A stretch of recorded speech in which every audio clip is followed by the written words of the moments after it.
Shalom, salam dalam damai sejahtera Tuhan Yesus Kristus untuk rekan-rekan sekalian.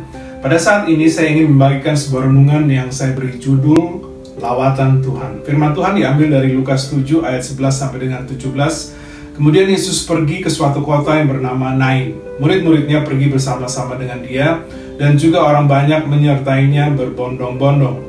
Setelah ia dekat pintu gerbang kota, ada orang mati diusung keluar, anak laki-laki, anak tunggal ibunya yang sudah janda. Dan banyak orang dari kota itu menyertai janda itu. Dan ketika Tuhan melihat janda itu, tergeraklah hatinya oleh belas kasihan. Lalu ia berkata kepadanya, "Jangan menangis." Sambil menghampiri usungan itu, ia menyentuhnya, dan sedang para pengusung berhenti, ia berkata, "Hai anak muda, aku berkata kepadamu, bangkitlah." Maka bangunlah orang itu dan duduk dan mulai berkata-kata, dan Yesus menyerahkannya kepada ibunya. Semua orang itu ketakutan dan mereka memuliakan Allah sambil berkata, "Seorang nabi besar telah muncul di tengah-tengah kita, dan Allah telah melawat umatnya." Maka tersiarlah kabar tentang Yesus di seluruh Yudea dan di seluruh daerah sekitarnya. Fokus daripada pemberitaan firman Tuhan pada saat ini ada di ayat yang ke-16. Semua orang itu ketakutan dan mereka memuliakan Allah sambil berkata, "Seorang nabi besar telah muncul di tengah-tengah kita, dan Allah telah melawat umatnya." Saya ingin membagikan 7 prinsip praktis apa arti dan aplikasi lawatan Tuhan. Yang pertama, lawatan Tuhan berarti ada bersama-sama Dia dalam kehadirannya. Ayat 11. Kemudian Yesus pergi ke suatu kota yang bernama Nain. Murid-muridnya pergi bersama-sama dengan Dia, dan juga orang banyak menyertainya berbondong-bondong.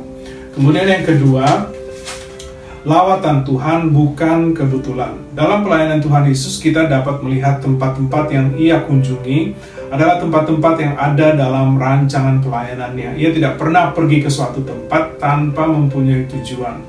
Sebagai catatan, kota Nain jaraknya kira-kira 40 km dari Yerusalem. Jakarta Bogor sekitar 60 km.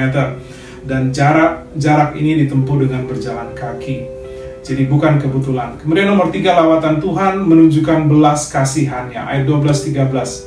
Setelah ia dekat pintu gerbang kota, ada orang mati diusung keluar, anak laki-laki, anak tunggal ibunya yang sudah janda, dan banyak orang dari kota itu menyertai janda itu. Dan ketika Tuhan melihat janda itu, tergeraklah hatinya oleh belas kasihan. Tuhan Yesus tidak hanya merasa kasihan pada saat ia melihat ada satu kebutuhan, tetapi ia ingin menunjukkan, ia ingin menolong, ia ingin mengisi kebutuhan yang ada. Kemudian nomor 4, lawatan Tuhan berarti mendengar berita kalam.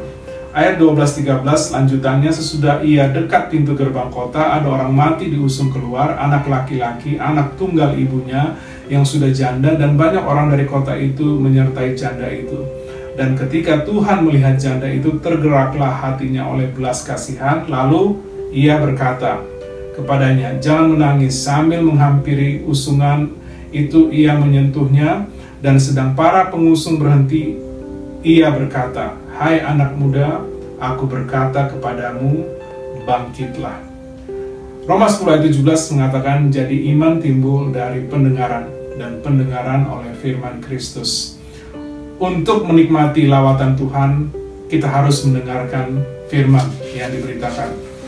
Kemudian nomor 5, lawatan Tuhan bawa kebaikan. Mazmur 107 ayat 20 mengatakan, "Disampaikannya firman-Nya dan disembuhkannya mereka, diluputkannya mereka dari liang kubur." Lawatan Tuhan membawa kebaikan. Dari teks kita paling tidak ada beberapa hal. Yang pertama, ada penghiburan. Ayat 13, "Dan ketika Tuhan melihat janda itu, tergeraklah hatinya oleh belas kasihan, lalu ia berkata kepadanya, jangan menangis." Kemudian nomor 2, ada percaya. Ayat 14, "Sambil menghampiri usungan itu, ia menyentuhnya, dan sedang para pengusung berhenti, ia berkata." Para pengusung berhenti karena mereka percaya bahwa Tuhan Yesus akan melakukan sesuatu.